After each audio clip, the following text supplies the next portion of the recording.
Hey everyone, welcome back to Terminator Gardens. Today we're talking about the Sweet 100 tomato. Did you know that the one popular legend claims that Sweet 100 got its name during California field trials when a man in a white shirt bit into a sample tomato, splattered juice all over himself, and laughed it off saying, "Boy, that 100 is a sweet little devil."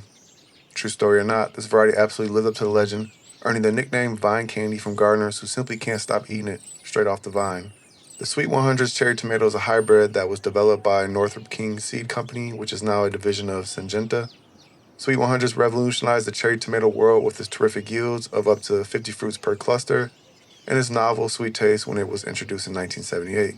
Hybrid tomato parentage is typically highly guarded as the tomato seed business is very competitive. However, there is a strong speculation that the heirloom tomatoes Garden's Delight was used to breed the Sweet 100's variety.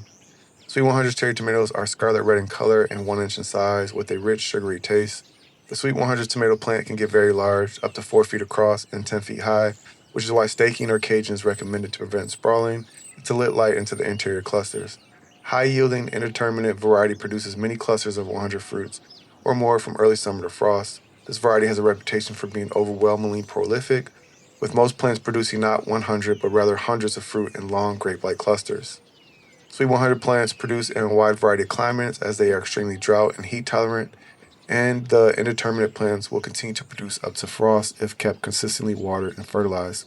This is not the best variety to grow in containers, even though it will produce. It simply gets too big.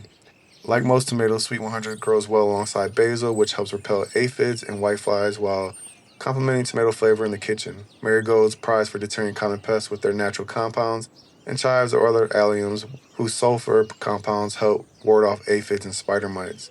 Given how large and sprawling Sweet 100 plants become, give them ample space and sturdy support away from smaller companions that can be shaded out by its enormous, draping truces of fruit.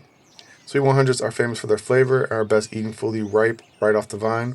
Few complaints dog the Sweet 100. Of them, cracking is the most common, as in the case with most cherry tomatoes, especially after heavy rain.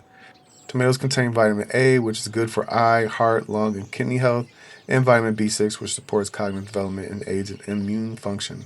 Sweet 100 cherry tomatoes, in particular, have a higher dose of vitamin C than other varieties. Tomatoes also have a good broad range of phytochemicals, such as lycopene, which can help protect against some forms of cancer and heart disease. While these delectable tomatoes are most often used fresh for snacking or adding to salads, they are also suitable for cooking, freezing, and even pickling, and can be used in any recipe that calls for cherry tomatoes. Some aficionados are enamored with the taste that they call Sweet 100's vine candy and eat cherries straight off the plant.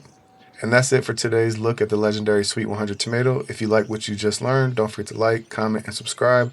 Until next time, happy gardening. See you in the next video.